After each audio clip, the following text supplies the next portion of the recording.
Did you know male slaves were forced to wear a skirt? And while no one really knew the reason behind this move, most scholars believe that owners aimed to humiliate as well as feminize male slaves. Some say this has something to do with breaking them mentally, while others think that most people who see this human being as nothing but an object they own are just twisted in the head and would do anything to inflict any kind of pain on these poor people. However, there is another facet of slavery that no one talks about, or at least there is not much narrative around it. This is the fact that because of this, homosexuality and the relationship between male slaves is somehow prominent. In today's video, we will walk through the origin, the stigma, the struggles, and the dark truth behind slavery and how these people were treated. Let's get started. The origin. In 1619, the São João Bautista, a Portuguese slave ship, crossed the Atlantic Ocean carrying captured Africans from Angola, southern Africa. The men, women, and children, most likely from the kingdoms of Ndongo and Congo, braved the dreadful trek to Mexico, where they would be enslaved. Almost half of the prisoners had perished by the time the ship was seized by 2 English pirate ships. The remaining Africans were brought to Point Comfort, a harbor near Jamestown, the capital of the English colony of Virginia, founded 12 years earlier by the Virginia Company of London. The colonist John Rolfe wrote to Sir Edwin Sandys of the Virginia Company that in August 1619, a Dutch man of war arrived in the colony and brought not anything but 20 and odd Negroes, which the governor and Cape merchant bought for victuals. The Africans were most likely put to work in the newly established tobacco fields in the area. Forced labor was not unusual. Africans and Europeans had been exporting commodities and people across the Mediterranean for millennia, but enslavement was not based on race. The transatlantic slave trade, which began in the 15th century, established a system of slavery that was monetized, racialized, and hereditary. Enslaved people were viewed as commodities to be purchased, sold, and exploited, rather than as individuals. Though individuals of African heritage, both free and enslaved, were present in North America as early as the 1500s, the sale of the 20 and odd Africans laid the groundwork for what became slavery in the United States. In the 15th century, the Roman Catholic Church split the world in half, giving Portugal a monopoly on West African commerce and Spain the right to conquer the New World in search of land and riches. Pope Nicholas V supported Portuguese attempts by issuing the Romanus Pontifex in 1455, which recognized Portugal's exclusive rights over colonies along the West African coast and commerce from those areas. It allowed the power to invade, loot, and reduce their persons to perpetual slavery. Queen Isabella engaged in Christopher Columbus's voyage to enhance her riches, but eventually opposed Native American enslavement, saying that they were Spanish subjects. Spain signed an asiento, or contract, authorizing the direct shipping of enslaved Africans for commerce as human commodities in Spanish possessions in the Americas. Other European nation-states, including the Netherlands, France, Denmark, and England, eventually joined the trade, exchanging goods and people with leaders along the West African coast who ran self-sufficient societies known for their mineral-rich land and wealth in gold and other trade goods. They competed to get the asiento and settle the New World. With these efforts, a new type of enslavement emerged. It was sponsored by European nation-states and based on race, resulting in the world's biggest forced migration. Over 12.5 million men, women, and children of African origin were coerced into the transatlantic slave trade. The Atlantic world, including colonial North America, came into being because of the selling of their bodies and labor products. In the colonies, positions started to be defined by race and class, and whether by custom, case law, or regulation, freedom was curtailed to sustain the slave enterprise and preserve power. And as the story suggests, slaves had to endure countless challenges, and what you are about to hear will surely shock you. The struggles. Beginning in the 16th century, millions of Africans were abducted, enslaved, and carried over the Atlantic to the Americas under horrendous conditions. During the torturous trek, approximately 2 million people died at sea. Over 2 centuries, the enslavement of black people in the United States provided riches, opportunity, and success for millions of Americans. As a result, an extensive and long-lasting narrative about black people's inferiority was developed to justify, prolong, and protect slavery. This notion persisted even after slavery was officially abolished during the Civil War. During that period, slaves were punished with horrific and terrifying methods such as flogging, shackling, hanging, beating, burning, mutilation, and imprisonment. The overseer's menacing scout scrutinized every slave's movement, glance, and breath, and if the overseer ordered it, he could be stripped naked and paraded around town. In other instances, the overseer can demand a slave to be beaten with leather or metal. But this is not the worst of it all, because at the overseer's request, the slave could be branded with hot iron, or what they call a mark of shame. As a result, the United States was divided and even went to war over the issue of slavery. In the end, this would cost the first African Americans and their descendants today through coercion, humiliation, and racial supremacy. On the other hand, most slaves were compelled to work from dawn until dusk. Some slave masters forced their slaves to work every day without relaxation. Others granted their slaves one day off each month, while yet others gave them Sundays off. Slaves will use their leisure time to fix their huts, make pots and pans, and rest. Some plantation owners provided their slaves with a small piece of land where they could cultivate vegetables to supplement their food. Slaves were not permitted to read or write, although some were allowed to attend church. And while the most popular image of slavery in America depicts people being forced to work in the fields, others are left with no choice but to work in the sea. So, imagine working with no break in such conditions, right? But this is not the end of it all, because slaves have to overcome so many challenges, not only physically, but also mentally. This is where the men without pants enter the picture. Men without pants. Although over 57 years have gone since Stanley Elkin's groundbreaking theory on the impacts of slavery shook the historical world, historians are still debating some of the fundamental premises he advanced.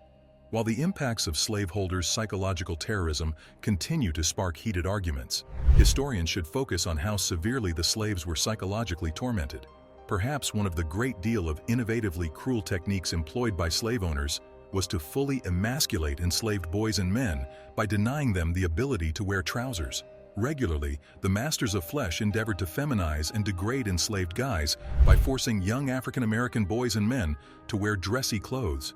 According to several conversations with formerly enslaved people, denying black boys and young men the opportunity to wear trousers was a fairly common practice across the Deep South.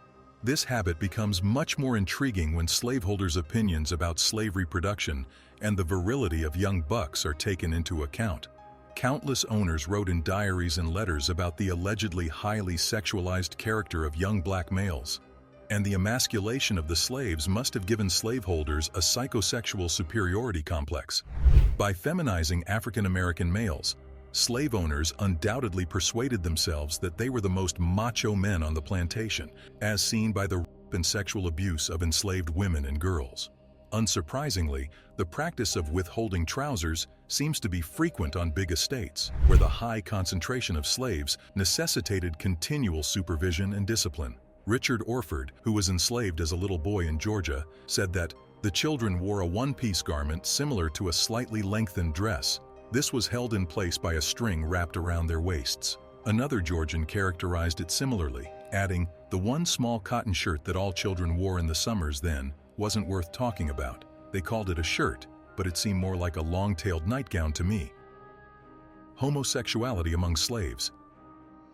Slavery, more than any other institution, shaped male-gay relationships in ancient Rome. While the widespread Hellenization of Roman society in the 2nd and 1st century BC mitigated traditional hostility towards homosexuality and homosexual relations, and even, in cultured circles, fostered an idealizing acceptance of male pederastic relations patterned after the model of classical Greece. However, this shift in attitudes would have had less concrete consequences if Rome had not simultaneously become a slave-owning society on a large scale as a result of overseas conquests. The strictures of Roman law and tradition only extended to sexual connections between free men and women.